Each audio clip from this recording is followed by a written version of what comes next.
जहां ये नाम नहीं होता, जय हो महाराज, बस नाम हो तो दाम। एक भगत जी आए थे हित धाम में, वो समाचार पत्र के कोई अधिकारी थे, तो दैन्य अवस्था देख के कि भिक्षावृत्ति, पानी की समस्या, बाल्टी भर के इधर, तो उनका एक हैंडपैप लगवा दें। 2-4 बार आए थे, तो उनका देख लो अच्छा हो जाएगा, कई साधक हैं उनको सुविधा हो जाएगी। बोले पर हैंडपैप के ऊपर एक प्लेट लगेगी, पत्रकार अमुक अमुक अमुक, जहाँ से पानी निकलता है उसी के ऊपर ऐसे एक प्लेट लगवा देंगे और अपना नाम लिख दे। हम कहा ये तो स्वभाव के विपरीत है, ऐसा तो नहीं हो सकता। तो बोले फिर हैंडपैप नहीं लगेगा, तो हमको कोई ज़रूरत नहीं है, नहीं लगवाया। मतलब केवल प्लेट के लिए, वो साधु सेवा का भाव नहीं था, केवल प्लेट के लिए एक, वो तो बहुत अकिंचन भाव था। बोले एक पंखा लगवा दे, गर्मी है, वो इसे ज़रूरत है नहीं पर आप देख लीजिए। तो बोले बस इतनी कृपा है कि पंखे की पंखुड़ी में थोड़ा नाम हो। आजकल बड़े लोग कृपालु हैं, पूरा पता आप देख लो पंखे में, फोन नंबर, गांव, पूरा सब नगर। अब ये तो कहो जगह ले ले, पहले बाप बाबा की पर पूरा उसी में लिख दे। अगर दान भी करना है तो पूरा का पूरा परिचय उसमें, तो इसलिए दान का प्रभाव खत्म हो जाता है। हे नाथ हुति दान दयादि युक्तो, दान का भी और दया, ये तो हमने पक्का देखा है कि देने वाला कोई ऐसा बिरला भगवत कृपा पात्र होता है जो बिल्कुल शांत रहे, नहीं तो लेने वाले से भांटगिरी करवाना जरूर चाहता है। धन्यवाद, आप जैसा दानी कहां प्रभु, आप जैसा बहुत देखे लेकिन आप जैसा और बताना महाराज, और अगर नहीं तो नहीं। ये पक्का समझो, सम्मान और दान दोनों में भेद है। दान दे के सम्मान पाना, दान दे के नाम लिखवाना, दान दे के वाहवाही होना, दान दे के मैक से पुकारा जाना, यही हो गया तुम्हारा, कुछ नहीं मिलना। दान का मतलब होता है कि आपका किया हुआ शुभ कर्म कोई न जाने, आप कभी किसी से ना कहे, उसे दान कहते हैं। शुभ कर्म किया और भूल गए, कहीं नहीं बताया। अगर कभी कोई कहे भी कि देखा हमने आपको, आपने, अरे वो किसी और का था, हमारा थोड़ी था, हम तो एक निमित्त मात्र, किसी ने दिया था, वो तो ऐसे, किसने दिया था, तो दियम वस्तु गोविंदम, कहीं अहम नहीं, बचा ले गया अपने आप को। तो नाथ ऐसा हम दान भी नहीं किए और दयादि युक्त तो किसी पर दया भी नहीं किया। ज्ञानस्य साधन गणो न विवेक मुख्य, जो ज्ञान मोक्ष पदवी प्रदान करता है उसकी कभी कोई साधना नहीं की। और प्रभु ज्ञान के बिना अज्ञानी का कल्याण कैसे हो सकता है। इसलिए दीन बंधु हमें तो एकमात्र भरोसा रह गया आपकी शरण में। सत्संगतिर्हि विदिता तव भक्ति हेतु, साप्यद्य नास्ति बत पंडित मानिनो में, तामंतरेण नहि सा क्वच बोध वार्ता, तस्मात् त्वमद्य शरणम मम दीन बंधु। प्रभु आपकी प्राप्ति का स्वतंत्र सिद्ध उपाय है सत्संग। स्वतंत्र और सिद्ध, स्वतंत्र ये किसी के अधीन नहीं, सत्संग मात्र आपको भगवत प्राप्ति करा देगा यदि बात मान लो तो। भगवान के मुख्य वचन है कि बड़े बड़े व्रत यज्ञ और तीर्थ याटन शास्त्र स्वाध्याय आदि दान आदि से द्वारा जो नहीं प्राप्त हो सकता, मैं सत्संग से वशीभूत हो जाता हूं। व्रतेन यज्ञ छंदांसि तीर्था नियमा यमा, यथा वरुंधेत सत्संगा सर्वसंगोपहो हिमाम। प्रभु यद्यपि परम स्वतंत्र आपकी प्राप्ति का सिद्ध मार्ग है सत्संग, पर खेद है कि मैं पंडिताभिमानी होकर के, दैन्य होकर कभी सत्संग नहीं सुना। सत्संग सुनना पर दैन्य होकर, आग्रह छोड़कर, जो कहा जा रहा है उसे गौर से सुनो और अपने जीवन में देखो। भगवान शंकर को क्या जानना है, लेकिन काकभूषुंड जी के यहाँ जाते हैं, नीचे बैठ करके हंस रूप में वो कथा सुनते हैं। काकभूषुंड जी ऊपर आसन में बैठकर बोल रहे और भगवान शंकर नीचे बैठकर सुन रहे। है कुछ सत्संग का ऐसा रहस्य जो भगवत प्रेम प्रकाशित करता है। पर नाथ मैं अभिमानी कभी संतों के चरणों में बैठ करके सत्संग नहीं सुना, और सत्संग के बिना किसी का कल्याण उद्धार भगवत भक्ति प्रेम ज्ञान कभी किसी को नहीं। मत कीरति गति भूति भलाई, जब जे जतन जहां जे पाई, सो जानो सत्संग प्रभाव। सत्संग सुनकर आचरण में उतारना। एक वैश्य कुल के थे, वाणिज्य व्यापार करते थे, 20 साल से सत्संग सुन रहे थे, 20 साल से। अब एक दिन उनको कहीं किसी ब्याह निमंत्रण में जाना था, तो अपने लड़के से कहा कि हमारा नियम है सत्संग में रोज जाना, जाओ सत्संग सुनो, 2 दिन बाद हम आएंगे। 2 दिन बाद आए तो गाय आटा बोरी में रखा था, खा रही थी। तो हे प्रभु बड़े कृपालु, आप इस रूप में आके पाए। वो लड़का हाथ जोड़े खड़ा था। सेठ जी आए, बोले तुम्हारी आंखों के अंधे हो, तुम्हें दिखाई नहीं दे रहा है आटा खा रहे? तो उनका आज सत्संग में सुना था कि गऊ यदि आ जाए और वो कुछ खाने लगे तो पहले कुछ खा लेने दे, फिर भले हटाए, तुरंत नहीं हटाना चाह रहे। बोले 20 साल से सत्संग सुन रहा हूं, पाई भर फर्क नहीं पड़ा, 2 दिन में तुझे फर्क पड़ गया। अरे सत्संग सुना जाता है केवल, बस ऐसा सत्संग कल्याण नहीं करता। वो कह रहे 20 साल से सुन रहा हूं, कोई फर्क नहीं पड़ा, तेरे को 2 दिन में फर्क पड़ गया कि गाय कैसे?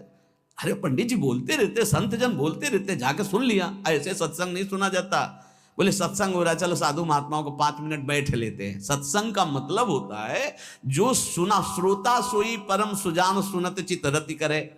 बड़ी कृपा से सत्संग मिलता है, उसको अपने आचरण में उतारना चाहिए। कह रहे हैं प्रभु सत्संग तरहि विदिता तव भक्ति हेतु, आपकी प्रेम लक्षणा भक्ति प्रदान करने वाला सत्संग, आपका ज्ञान प्रदान करने वाला सत्संग। पर साध्यप्यद्य नास्ति बत पंडित मानिनों में, ये मैं अभिमानी जीव अपने को बड़ा ज्ञानी मानकर कभी संतों के चरणों में बैठकर सत्संग नहीं सुना। तामंतरेण नहीं सा क्वच बोध वार्ता, अगर संतों का संग नहीं हुआ तो बोध कैसे हो जाएगा? इसलिए नाथ अब एकमात्र आपकी शरण में हूं, आप मुझे बचा लीजिए।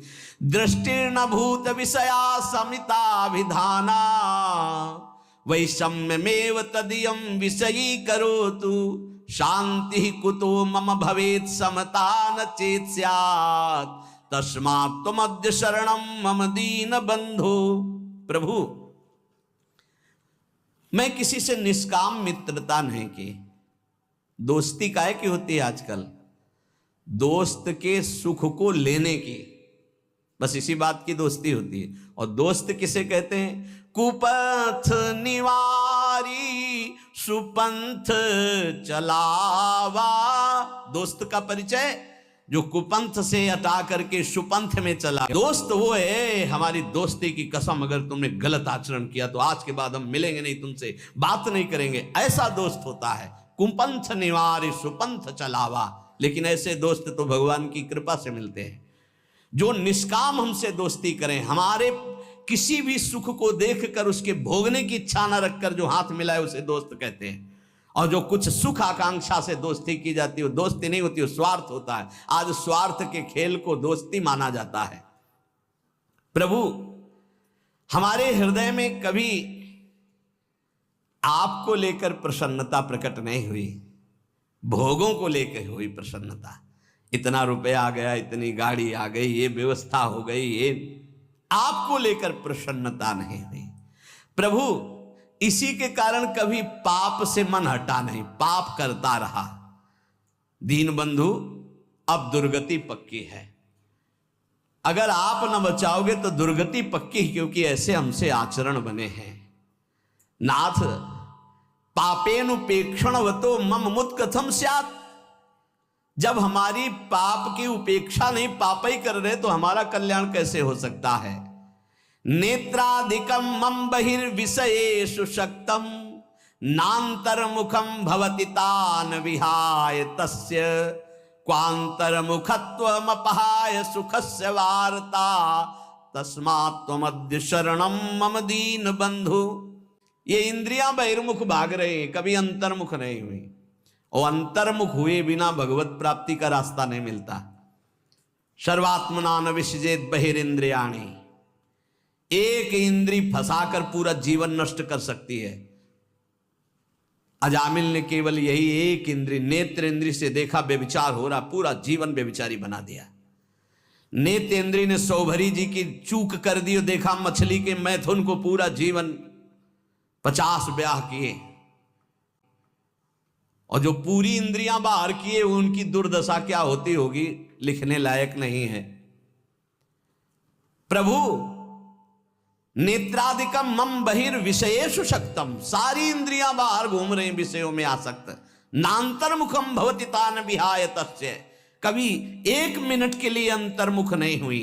क्वांतर्मुखत्वम पहाय सुखस्य वार्ता, जो अंतर्मुख नहीं हुआ वो भगवदानंद को क्या जाने। नाथ ऐसे पुरुष की तो दुर्गति ही होती है। अब तो केवल एकमात्र आपके चरणों का सहारा है।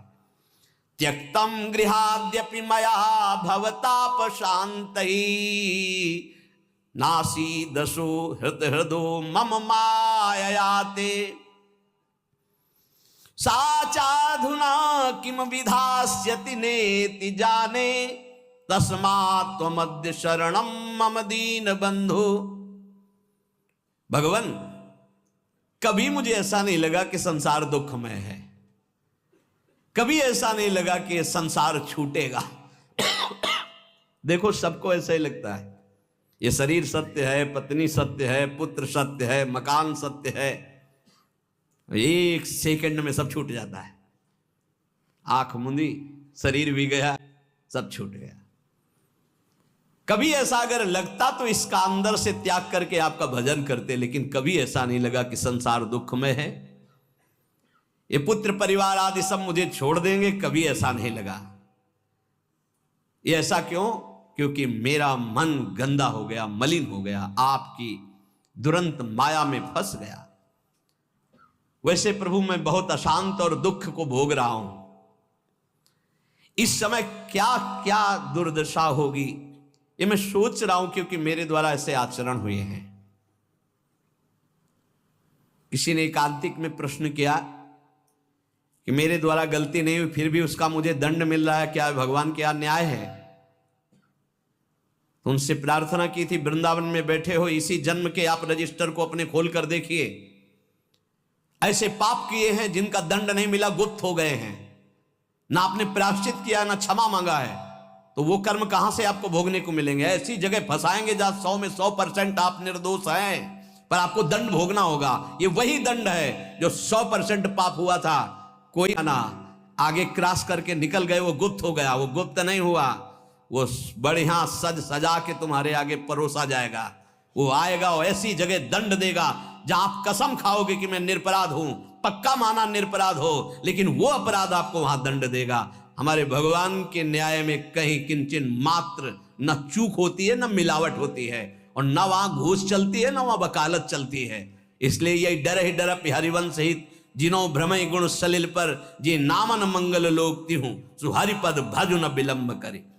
प्रभु उस समय समझ में नहीं आया और क्या क्या पाप कर बैठे, अब लगता है डर की अब दुर्गति होगी। तो दीन बंधु एकमात्र आपकी शरणागति ही है जो मुझे बचा ले। प्राप्ता धनम गृह कुटुंब गजा स्वदारा, राज्यम यदैहिक मठेन्द्र पुरश्च नाथ, सर्वं विनश्वरमिदं न फलाय कस्मै, तस्माद्वमद्य शरणं मम दीन बंधु। हे दीन बंधु, पूर्व पुण्य से धन मिला, सुंदर स्त्री मिली, घर मिला, परिवार मिला, संपत्ति मिली, ऐसा हम समझ बैठे कि हम तो इंद्रपुरी के राजा हो गए। नाथ, इन नश्वर वस्तुओं को सत्य मानकर कभी आपका भजन नहीं किया और इनमें फंसा हुआ पूरा जीवन निकल गया। अब नाथ अंतिम समय आ रहा है तो अब पछतावा हो रहा है। एकांतिक में एक बहुत ही व्यवहार कुशल, ऐश्वर्य संपन्न, भगवान की बड़ी कृपा है कि अपने अपने हृदय की जब बात रखते हैं तो शास्त्र प्रमाणित हो जाता है। उन्होंने कहा मुझे कोई चाह नहीं, बस एक भय सता रहा है, सब कुछ मिला भगवान ने दिया है, कि जो जो मैंने एकत्रित किया सब छूटेगा, मैं मरूंगा, अब क्या उपाय है मेरे इस भय के नाश का? ये भय हर समय बढ़ता जा रहा है और मैं बहुत परेशान हूं कि मेरे पास सब कुछ है, पर अब क्या करूं, ये भय लग रहा सब छोड़ मैं मरूंगा, अब क्या उपाय। उनका इसी का उपाय करने के लिए ये मानव देह मिली कि मरने से सब जग डरा, मेरो मन आनंद, कब मरी हो कब भेटी हो पूरन परमानंद। अब भी समय है, हरि भज ले, अब भी समय है।